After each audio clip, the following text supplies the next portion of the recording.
은호 5편은 공야장입니다. 28장으로 구성되어 있는데 이 장은 공자가 사람의 인물평을 주로 한 그러한 장입니다. 즉 전체적으로는 인물평이지만 이 구성되어 있는 내용이 세 가지로 볼 수가 있습니다. 하나는 인물평이고, 즉 공야장, 남용, 자천, 자공, 아내 등의 제자와 제후들의 인물평가가 주요 내용이지만 여기서도 군자와 소인에 대하여 군자의 마음가짐이라든가 덕성, 말과 행동에 대해서 언급이 되어 있고, 그 다음에 인간과 도덕에 대해서 부모, 친구,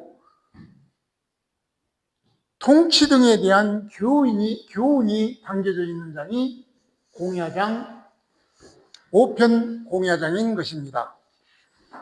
자, 이 공야장의 제1편은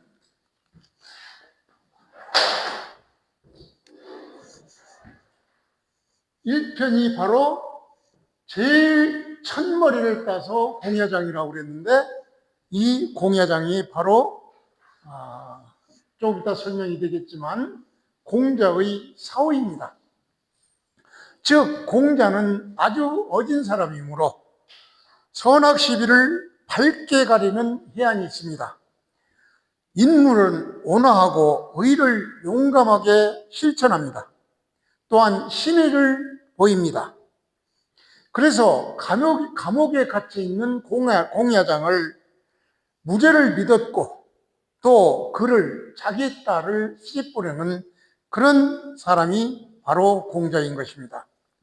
그래서 이 장을 이어가기 위해서는 먼저 공자의 가족관계에 대해서 살펴봐야 설명이 될 것 같아서 먼저 공자의 가계표를 설명해 드리겠습니다. 2500년 전 이야기라 명확한 입증이라든가 명확한 얘기가 아니고 전부 후에 학자들이 연구하여 이것저것 종합하여 말한 것이기 때문에 설도 많고 정확하지 않을 수도 있습니다. 그래서 저는 사마천의 사기에 공자세기라는 사마천 사기의 공자세가와 춘추 3전에서 공양장, 여기에서 종합한 공자의 가계표를 설명드리도록 하겠습니다. 공자는 다 아시다시피 BC 약 551년에 태어났다고 그러는데, 이 공자는 그 아버지가 승냥훌이라고 해가지고, 이 아버지 70세에 어머니 안징제라고 그러는데, 안징제인지는 정확한 것은 아닙니다. 좌우간 그 어머니가 16세인가 18세에 태어나서 아버지가 공자 2살 때 돌아가시는 그런 관계인데, 이 승냥홀은 노나라의 장군으로서 혁혁한 공을 사람입니다. 그래서 70세가 될 때 젊은 여자를 취해서 공자를 낳았으니까 그 안에 몇 사람의 부인이 있었을 것으로 추정됩니다. 그래서 승냥홀이 처음 공식적으로 결혼한 부인, 이 부인이 안징제인지 누군지는 모르겠지만 여기에서 9명의 딸을 낳았다고 그럽니다. 그리고 또한 부인과 어디에서 또 공자의 이복형인 맹피를 나왔습니다. 이렇게 이 가계를 정확히 규정할 수 없으니까 공야장에서 나오는 인물들을 중심으로 해서 대충 설명을 드리겠습니다. 그래서 공자는 중리라고도 하는데 중리는 바로 가운데 중자리에서 두 번째 아들이라는 얘기니까 첫 번째 이복경이 있습니다. 그 이복경의 이름이 맹피라고 그러는데 이 맹피는 숭양월과 어떤 부인에서 나왔는지 부인은 아무리 찾아봐도 나오지 않아서 찾질 못했습니다. 그래서 이 맹피에게서 난 딸을 공작의 제자인 남용에게 시집을 보냅니다. 그래서 공야장 1장은 자기의 사위인 사위를 평했고, 두 번째는 조카딸의 사위인 남용에 대해서 나오는 제2장이 남용편입니다. 그래서 이런 가족사를 중심으로 해서 본문 1장 본문을 보겠습니다.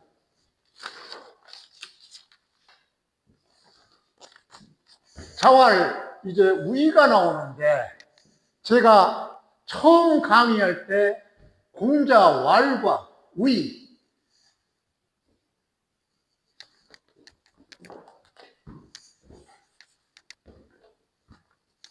두 개가 나오는데 왈은 직접 화법으로 직접 누구한테 말하는 것이고 우의는 간접 화법으로 간접적으로 인용해서 말한다. 그래서 누구를 설명한다. 이렇게 강의한 적이 있습니다. 그러니까 우의나 또는 운 이런 표현은 간접 화법으로 나오는 것이니까 여기서 자의 공자는 평했다 이렇게 되죠. 그러니까 공야장을 평하기를 공야장은 가처야 이 처도 여기에서는 시집 보낼만 하다 이런 의미로 해석이 돼야 되겠죠. 공야장은 가히 시집 보낼만 하다 딸을 시집 보내니까 사위 삼을만 하다 뭐 이렇게 설명이 되겠는데 다시 또 설명을 드리겠습니다. 그런데 비록 어디에 있다 어디에 있느냐 류설지중 류설은 이런 자는 아주 옛날 자에서 요즘은 잘 안 쓰지만 이것은 이 류를 이런 류로도 류설 이 설이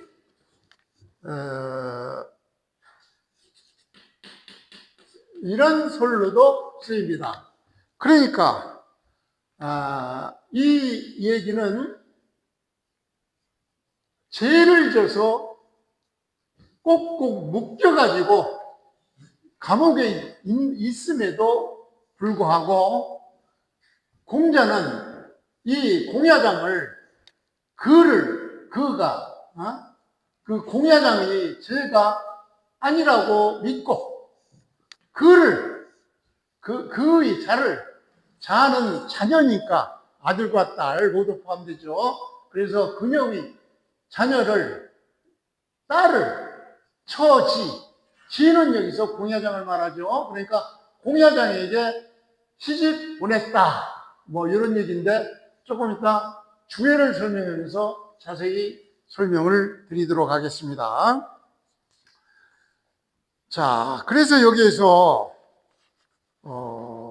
하나하나 따져보면은 아까도 말했지만 우의는 말하다, 설명하다, 평하다 이런 의미고 공야장이라는 사람은 논어 전반을 통해서 한 번 등장합니다.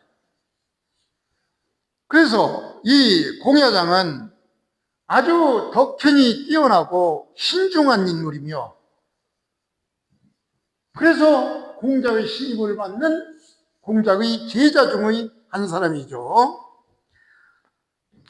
공자의 사위가 됐다는 얘기는 사마천의 사기의 공자 세가에서 직접 나오는 얘기입니다. 그리고 이 공야장에 대해서는 고주를 쓴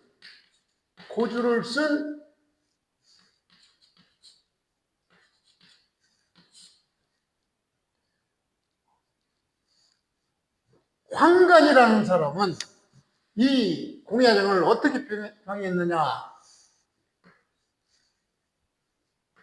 고주의 황간. 제가 사무사 설명할 때 한번 설명드린 사람입니다. 황간은, 이 공야장은 새소리를 다 알아들을 정도로 아주 영리한 사람이고, 그래서 죄 없이 살인죄의 혐의를 받아서 이 감옥에 갇혔다. 이렇게 고주의 황간은 공야장을 설명하고 있습니다. 혹시 야자가 이게 풀무를 붙이는 풀무를 붙이는 야장, 그걸로 이렇게 혹시 착각할지 모르는데 공야장은 그냥 선비 집안이고 훌륭한 선비입니다. 그 다음에 가천은 바로 철을 동사로 봤죠. 그래서 철을 동사로 봐서 아내로 삼을만 하다, 이런 얘기입니다. 여기서 유설은 죄인을 형틀에 묶어서 곧 형틀에 묶인 끈으로 이렇게 묶었다, 이런 얘기니까 바로 옥에 갇힌 것을, 이 전부를 옥에 갇혔다, 이런 뜻으로 해석이 되고 있습니다. 그래서 이 설은 이렇게 이 설로도 표현이 되는데, 어느 집주에서는 이 설을 이 설로 쓰면서 매다, 이런 얘기입니다. 매다. 죄인을 묶는 끈으로 매다, 이런 얘기예요. 그래서 옥중에 있다, 이렇게 있음에도 불구하고, 그러니까 비록 죄수의 형틀 속에 있어서, 즉 감옥에 있음에도 공자는 믿기를 그는 그의 죄가 아니다라고 믿었습니다. 여기는 그의, 그러니까 한문은 독립어로서 소유격, 주격, 목적격이 없습니다. 이때는 아마 그의 죄니까 his 소유격이 될 겁니다. 그의 죄가 아니다라고 믿고, 그래서 그는 그의 자, 여기서도 그의 자면은 공자의 자식, 공자의 딸이라고도 볼 수 있고, 공자가 그의 자식을, 그의 딸을 여기서 지는 공야장입니다. 공야장에게 시집 보냈다, 이렇게 설명이 될 수가 있습니다. 그래서 지금 하나하나 주의를 했으니까 요거를 다시 한번 의역을 한번 해보면은, 공자는 공야장을 말하기를 공야장은 가히 사위로 삼을 만하다. 비록 그가 밧줄에 묶여서 죄수로서 감옥에 있을지라도 나는 그가 죄가 아니라고 생각한다. 그래서 나는 내 딸을 공야장에게 시집 보내겠다, 이런 의미죠. 이 부분을 논어 집주에서는 어떻게 해석했느냐. 논어 집주에서는 공야장은 바로 제자다. 누구 제자는? 공자의 제자다, 이런 얘기죠. 여기서 유라는 것은 구제인치, 색은 이것이 바로 동아줄 사기라, 여기서 색이 아니라 사기입니다. 동아줄 삭. 동아줄로, 죄인을 동아줄로 묶어서 구속하는 것이다가 바로 유예예요. 설은 우리 교과서, 이건 뭐 교과서마다 다르게 쓰이는데, 설은 생당하는 요 설로도 쓰고 이렇게 해서 쓰는데, 도노 집주에서는 요 설로 쓰면서 이것은 유와 그 같은 얘기다, 이런 얘기입니다. 그래서 말하기를, 공야장을 말하기를 이미 지난 어느 날인가 이미 그는 옥에 갇힌 적이 있다. 그러나 공자는 그가 무죄임을, 공야장이 무죄임을 알고 자기 딸을 공야장에게 실분했다. 이렇게 논어집주에서는 설명하고 있습니다. 그래서 이 얘기는 바로 공자의 인물관에 대한 얘기입니다. 즉, 사람을 세속의 명예나 혹은 예형적 평판이 아니라 덕의 진신함으로 항상 평가를 했던 것이 공자입니다. 공자의 인물관입니다. 즉, 덕을 보면 신분을 넘고 비방을 아무리 남들이 욕해도 그것을 초월하는 그런 사람이 바로 공자입니다. 공자가 사람을 보는 관점이 되는 것입니다. 그래서 공자는 실제로 사회생활에서도 일치 신뢰가 바로 감옥에 있는 자를 자기 딸을 사위로 삼을 만큼 말로만 평가하지 않고 실제로 딸을 시집보내는 그런 과단성, 그 자신의 신뢰를 행동으로 보이는 언행일치의 표본이라고 볼 수가 있죠. 그래서 항상 군자는 행실로 증명한다라는 교훈을 남기고 있습니다. 그래서 공자는 정의와 신의를 중요시 여기서 세상 사람들이 오해해도 도덕적 진실을 믿고 그것을 지킨 그런 태도를 보인 사람이죠. 그래서 믿을 신의 실천적 모습이기도 한 것입니다. 결과적으로 이 장은 공야장의 인물평을 한 장인데, 공야장은 덕행이 뛰어나고 신중한 인물로 전해집니다. 억울하게 누명을 쓰고 감옥에 갇힌 적이 있었지만 공자는 그의 인품과 도덕성을 굳게 믿었던 것입니다. 세상의 평판이 어떻게 나올지라도 그러한 공야장의 인품과 도덕성을 믿고 딸을 시집보낼 만큼 신뢰를 했던 것입니다. 이는 공자가 사람을 예형이나 평판이 아닌 덕으로 평가하는 것을 보여주는 그런 장인 것입니다.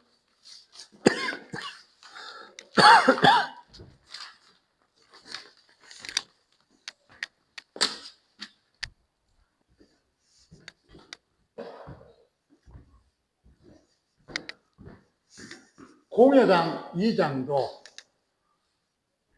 공자의 인척에 관한 인물평입니다. 즉, 이 장에서 등장하는 공자의 제자의 한 사람인 남용, 이는 학식이 많고 덕행이 높은 사람이었습니다. 특히 그는 언행을 신중히 하였습니다. 그러므로 시세에 등용될 만했습니다. 그러나 이 난세에도 어떤 형법이나 범죄 행위에 저촉되지 않는 그런 사람이었습니다. 이 점에서 자기의 사위인 공회장보다도 남용이 한층 무난한 사람이었던 것입니다. 그래서 공자는 자기 딸을 공회장에게, 그러나 여러 면으로 훌륭한 남용은 자기의 조카딸인 형의 딸, 다시 말해서 맹피라는 배다른 이복형의 딸을 남용에게 시집을 보냈던 것입니다. 이것을 전제로 해서 원문 보겠습니다.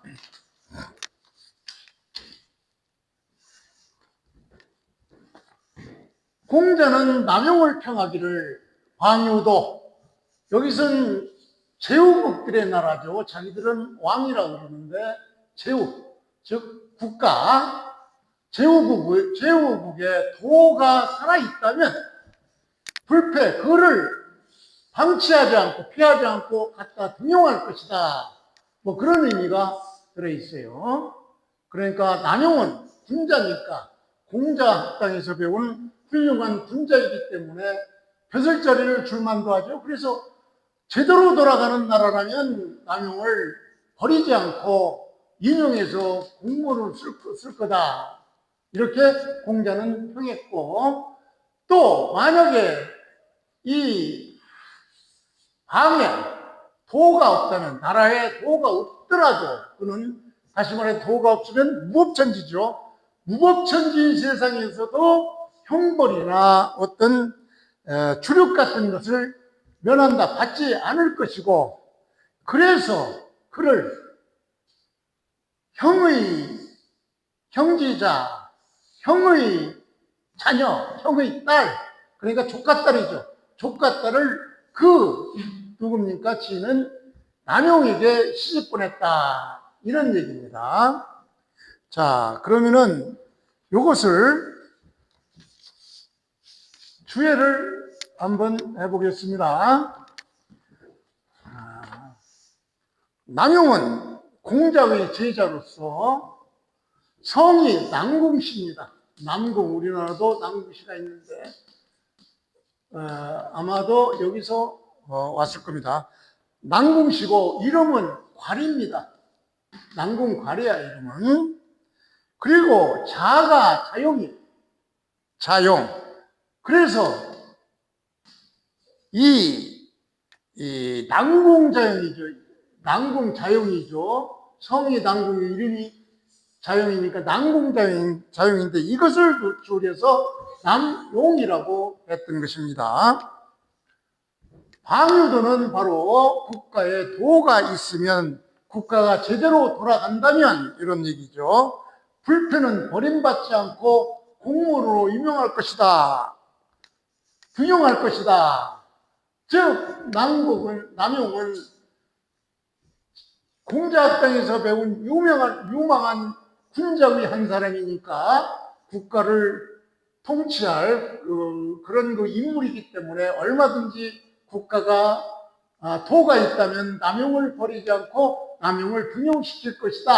이런 의미죠. 그리고 나라에 도가 없더라도, 무법천지라도 그는 사람이 좋기 때문에 어떤 형벌을 받거나 주력을 당하는 데서 변할 것이다. 즉 형벌이나 사륙을 면할 것이다. 이런 얘기죠. 그래서 형제자, 그 형의 딸, 조카딸이죠. 조카딸을 남용에게 시집 보냈다. 뭐 이런 얘기니까 다시 한번 의역해 보면은,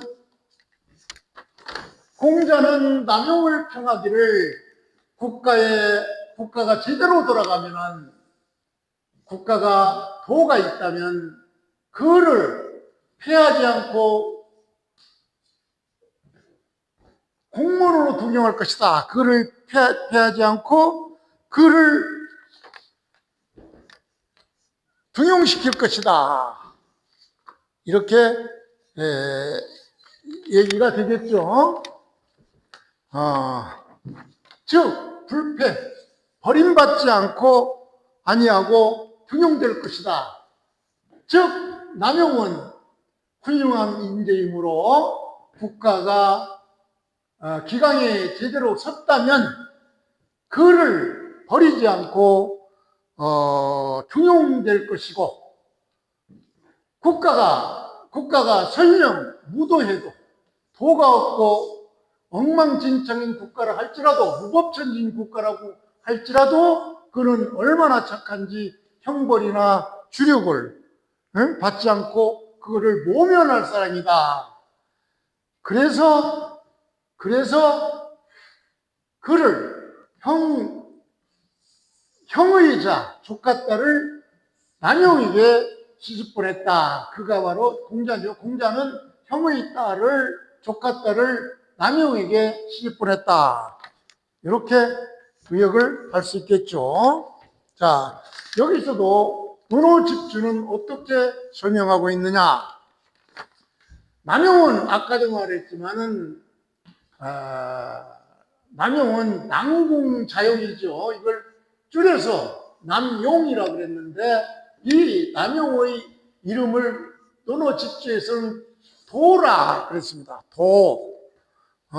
도라 했고, 공자지 제자, 공자의 제자로서 제자다. 그래서 능이라는 것은 바로 능은 이건 조동사지요. 이 화유를 없다고 생각하면은 이 조동사는 바로 동사 앞에 여기에 포함되겠죠. 그러니까 그 스스로 지킬 수 있다. 무엇으로? 온화하고 부드러운 자세로 그를 지킬 수 있다. 온화하고 부드럽게 자신을 지킬 수 있다.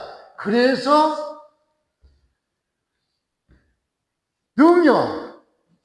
능여시여. 그래서 도가 있을 때나 없을 때나, 아까 도가 있을 때는 그를 버리지 않고 채용할 것이고, 도가 없더라도 형벌이나 주력을 당하지 않는다 했는데, 이렇게 이 여라는 것은 이 두 가지 전부가 능함으로,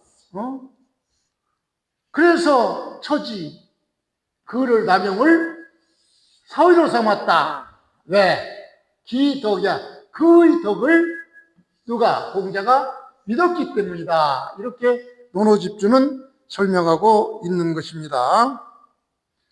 그래서 이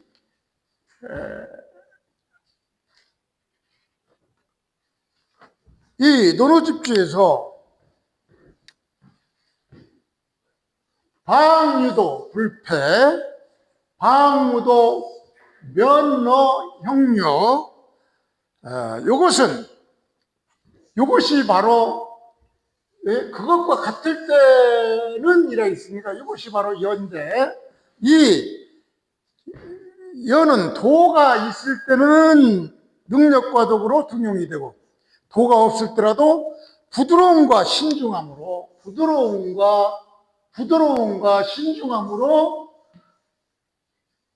재앙을 피할 수 있기 때문에 그를 남용을 사위로 삼았다. 즉 남용의 덕을 믿었기 때문이다. 이렇게 논어집주는 남용에 대한 인물평을 하고 있는 것입니다.